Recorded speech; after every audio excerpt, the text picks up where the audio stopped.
এই তরুণ উদ্যোক্তাদেরকে কি করে বাংলাদেশের সম্পদে পরিণত করা যায় সেই লক্ষ্য নিয়ে কিন্তু উনি দিক নির্দেশনার বক্তব্য দিবেন। তারেক রহমান আসছেন, এটা নিঃসন্দেহে দলের নেতাকর্মীদের জন্য একটা অন্যরকম অনুভূতি, অন্যরকম ভালোবাসা। আপনারা জানেন আজকে তারেক রহমান তারুণ্য স্টার্ট আপ এবং সম্ভাবনার বাংলাদেশ শীর্ষক একটি প্রোগ্রামে উনি যোগদান করবেন। এই প্রোগ্রাম থেকে উনি বাংলাদেশের তরুণ উদ্যোক্তাদের সৃজনশীলতাকে কাজে লাগিয়ে কীভাবে জাতীয় সম্পদে পরিণত করা যায় সেই লক্ষ্যেই কিন্তু আজকে 300 জন উদ্যোক্তাকে নিয়ে ঢাকা বিশ্ববিদ্যালয় সিনেট ভবনে তারুণ্যের সম্ভাবনার বাংলাদেশ শীর্ষক এই প্রোগ্রামে তারেক রহমান আসছেন।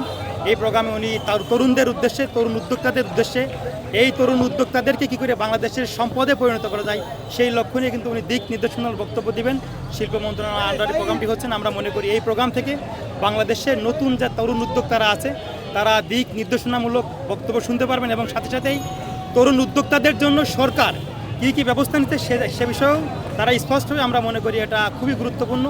এই সম্ভাবনাময় তরুণ উদ্যোক্তাদের জন্য এই তরুণ প্রজন্মকে কাজে লাগিয়ে বাংলাদেশ কী করে আরও সমৃদ্ধির পথে যায় সেই দিক নির্দেশনা এই প্রোগ্রাম থেকে তারেক রহমান দেবেন। আমরা মনে করি যে এটা দেশে দেশে সবার সাথে দ্য নিউজ।